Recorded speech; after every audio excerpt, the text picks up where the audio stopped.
자, 평안하셨죠? 날씨가 갑자기 추워졌습니다. 환절기에 건강 잘 유의하시기 바랍니다.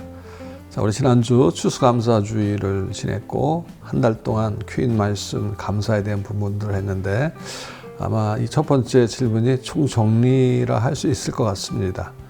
나에게 있어서 감사는 무엇입니까? 나의 언어로 정해 보십시오. 자, 여러분 감사가 무엇입니까? 어떻게 정해 보셨죠? 감사. 고마움을 표하는 거, 뭐 인사하는 거. 감사는 은혜를 기억하며 그 은혜를 이렇게 표현하는 거, 고마움을 표현하는 거. 저는 그렇게 정해 봤습니다. 자, 이건 뭐 답이 따로 있는 게 아니고 우리 각자가 생각하는 감사를 한번 나눠 보시기 바랍니다. 예, 저 밭에 농부나가. 이 찬양이 좀 어려울 수도 있어요. 이거 힘들면 이 찬양도 좋습니다. 지금까지 지내온 거 주의 크신 은혜라. 이 찬양이 제일 무난하겠고요. 아니면 만입이 내게 있으면 그 입 다 가지고, 그 찬송도 괜찮고요. 여러분 제일 그래도 익숙한 찬양을 같이 이렇게 부르면서 예배 자리로 나가십시오. 자, 신명기 16장 13절에서 17절 말씀, 초막절을 지키라 13절 말씀을 중심으로 지난주 말씀 상고했는데요. 자, 이스라엘 백성들의 광야 참 쉽지 않죠. 그들은 광야길에서 방황했습니다. 어디가 도대체 길인지도 몰랐고요. 또 하루하루 주어진 여건이 막막한 가운데서 삶을 살았습니다. 그래서 하나님께서는 이들로 하여금 광야 생활 가운데 어떻게 하나님이 도우셨는지 그것을 기억하기 위해서 초막절을 지키라고 했습니다.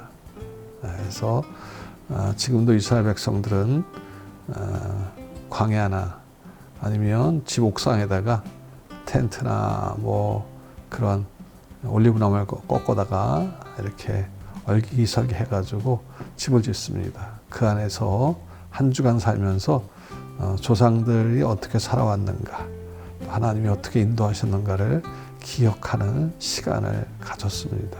이처럼 초막절은 하나님의 은혜를 기억하기 위하여 주신 절기입니다. 자, 하나님은 이스라엘 백성들에게 초막절을 지키라고 말씀하신 것처럼 우리에게도 추수감사절을 지키라고 말씀하셨습니다. 자, 그렇다면 오늘 우리에게 추수감사절 지키라고 하신 이유가 무엇일까요? 우리는 광야생활 그렇게 하고 있진 표면상은 그렇지 않습니다만 추수감사를 지키라는 이유는 하나님을 범사에 잊지 않도록 하기 위해서입니다. 여러분, 우리 일상에서 하나님을 과연 얼마만큼 생각하십니까? 물론 24시간 하나님과 동행하는 분들도 계시고 있지만 그렇지 못한 분들이 참 더 많을 거예요. 우리의 일상이 물질, 건강, 성공 여기에 머물 때가 많거든요. 한번 생각해 보십시오. 돈 생각 안 하시는 분 계십니까? 지난주에 제가 말씀드렸듯이 요즘 코스피가 4,000을 넘고 주식 하시는 분들은 맨날 그거 들여다보냐 정신이 없죠. 또 건강. 무엇을 먹을 때 또 여러 생각을, 옛날에 그런 거 없었잖아요. 근데 갈수록 이게 뭐가 좋더라. 그런 거 유튜브 퍼나르기도 하고 말이죠. 그것도 관심 있게 보고도 하고요. 또 어떻게 하면 이 시대에 성공적인 삶을 살 수 있을까? 여기에 늘 생각이 떠나지 않을 때가 많아요. 근데 하나님은 추수감사절 지킴으로 하심으로 말미암아 하나님을 기억하고 범사에 하나님을 잊지 않기를 원하셨어요. 그래서 이 추수감사절을 지키라고 했고, 두 번째는 하나님의 사랑을 확신하기 위해서 말이죠. 하나님의 사랑이 있었기에 오늘 우리가 곤비하지 않지 않습니까? 우리가 그 사랑을 확신하지 못하면 자꾸 흔들려요. 근데 그 하나님은 우리를 죄에서 구원해 주셨을 뿐만 아니라 지금도 우리의 삶을 주관해 주시고 또 주님의 나라에 이를 때까지 우리를 이끄시는 거예요. 그 사랑을 기억하라는 거예요. 그리고 세 번째는 역경 중에서도 감사는 훈련을 하기 위해서 이 추수감사절을 지키라고 말씀하시는 것입니다. 그래서 이 감사는 조건이 좋을 때만 하는 것이 아니라 어떤 조건, 악조건 속에서라도 하나님은 지키길 원하시는 거예요. 이거는 결국 훈련이에요. 우리가 풍족해야 감사하는 건 믿지 않는 사람들도 얼마든지 할 수 있어요. 그러나 믿지 않는 그 그리스도인들에게는 그 환경, 그 조건 상관없이 하나님 앞에 이렇게 감사하라고 말씀하고 있어요. 우리 가운데 지난 한 해 광야 같은 세월을 대부분이 보내셨을 거예요. 근데 어떻게 지나온 날들을 이렇게 통과해 오셨습니까? 바로 하나님의 은혜가 있었기 때문에. 그래서 하나님은 우리 한 사람 한 사람이 하나님의 은혜를 기억하고 하나님께 감사하기를 원하십니다. 자, 이 말씀을 정해 봅시다. 이번 추수감사절에 하나님을 잊지 않기 위해 나만의 실천 방법이 무엇일까? 일단은 한번 돌아보는 게 참 중요해요. 그렇죠? 그냥 갑자기 내가 호주머니에 돈이 좀 여윳돈 있어서 감사하고 그게 아니라 내가 지나온 한 해 동안의 감사가 무엇인가. 그리고 실천 방법은 거기서부터 시작하죠. 그리고 우리 마음을 또 표현하는 게 참 중요해요. 자, 이것은 하나님께 감사와 하나님께서 주신 감사의 기쁨을 또 이웃과 함께 나누길 원하신다고 했어요. 여러분 누가 나누고 싶습니까? 어떻게 하셨어요? 한번 해보세요. 그리고 세 번째, 오늘 주신 말씀을 통하여 하나님께서 우리에게 원하신 바는 뭐냐면 감사, 하나님의 은혜를 기억하고 그것을 표현하라고 말이죠. 자, 팁을 드릴게요. 그게 뭐냐면 사랑방에서 그랬으면 좋겠어요. 아니면 가족끼리 그래도 좋고 하루에 감사한 거 5가지가 많으면 3가지씩만 서로 나눠보십시오. 카톡방에서.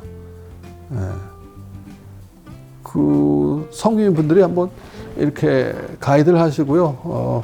오늘 하루 돌아보면서 마지막에 감사를 한번 나눠보자. 저는 제 아내하고 둘이 늘 나누거든요. 매일 오늘 자기 전에 오늘 감사한 게 뭐예요? 그리고 얘기하다 보면 오늘 하루를 어떻게 살았는가 그냥 다 알게 되는 거예요.